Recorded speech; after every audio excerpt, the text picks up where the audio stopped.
Well, if you only have a couple $100s in your bank account, this is one story you may want to watch. Now, back in December, the Consumer Financial Protections Bureau, along with the Biden administration, advanced a rule change that would cap overdraft fees for major banks. So essentially, this would limit the amount of money that banks would then charge for overdraft fees. Well, now there's an effort to overturn the rule. Under the Trump administration, the new chair of the United States Senate Committee on Banking, Housing, and Urban Affairs, Republican Senator Tim Scott, is one of the leading figures pushing to bring the fees back. And I want to welcome Senator Scott into our interview now. First, thanks so much for being on with us here at Queen City News. We really appreciate it. I know your time is very, very busy, but you often talk about your humble beginnings. So some feel overturning the cap on overdraft fees for big banks would actually hurt those who only have less than a couple $100s in their bank account. If you can explain to us why you see this, and I'm quoting you, as a misguided rule. Yes. Well, the simple answer is that there are a number of ways to avoid those overdraft fees, but most importantly, when you eliminate them, what you actually eliminate is free checking. And for someone like myself who grew up in a single-parent household, mired in poverty, free checking was a cornerstone that made it easier for us to continue to do our business. And so every time we try to do something from the government to make life easier, so often it reverberates and it has a negative impact in the marketplace. This is one of those occasions, but it goes beyond that as well. The fee structures that we see around banking and financial services is how we have the number of people accessing credit opportunities. When you eliminate fee structures, you actually increase the number who are unbanked, underbanked, or who no longer have access to credit. Long view is that is really bad for the people living paycheck to paycheck. So the easiest thing for us to do is to make sure that we allow businesses to continue to be able to make a business case on why the fee structures are what they are. And the CFPB, unfortunately, hasn't done that.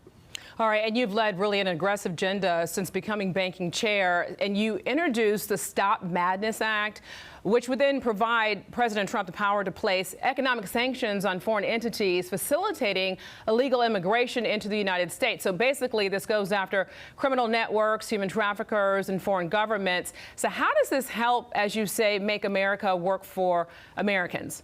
Well, it's easy. Stop the Madness Act is about repatriating illegal, violent criminals back to their countries. When Colombia decided not to take them back, President Trump proposed 25% tariffs on Colombia. They decided to reverse their decision and then send planes themselves. In other words, making it easier to repatriate illegal immigrants who are criminals back to their countries is really good for the poorest neighborhoods. The poorest neighborhoods are the ones that have been devastated by Venezuelan gang violence, particularly in minority communities across this country. And so when you see the proliferation of illegal immigration, particularly criminals, the criminal element, you actually see unsafe neighborhoods across the country caused by violent criminals who happen to be illegal. That combination is one of the ways that we make America safer and healthier. Well, it's Black History Month, so I have to be able to highlight that you are the first African American to chair a standing committee in the U.S. Senate. You're also the longest serving Black senator and the first African American ever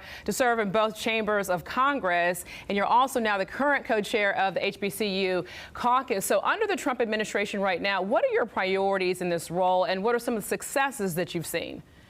Well, so some of the successes that we've seen goes back to the previous Trump administration, where I was able to get HBCU funding to the highest level in the history of the country, and for the first time ever to make their funding permanent. That's why I received so many calls and texts from the presidents of HBCUs. This time around, we need to make sure that we continue to focus on providing HBCUs with the highest level of funding and giving them the flexibility to attract more students from across the country. They are a place where the dollar spent is actually multiplied by the dollars we see in the economy. Fantastic. You think about flag officers in the military, to teachers, police officers, firefighters, they all are overrepresented by the HBCU Foundation that makes the world and our nation a better place. That's top of the mind for me moving forward. That's one of the reasons why I've committed to finding over $1 trillion of economic activity going forward for those disadvantaged communities, especially the ones like I come from.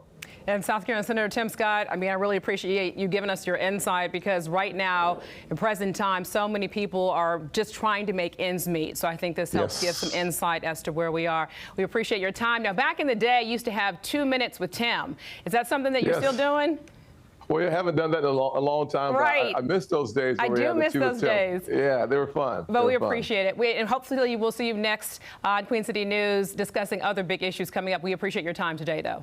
Please have me back. I look forward to coming back. All right, sounds good.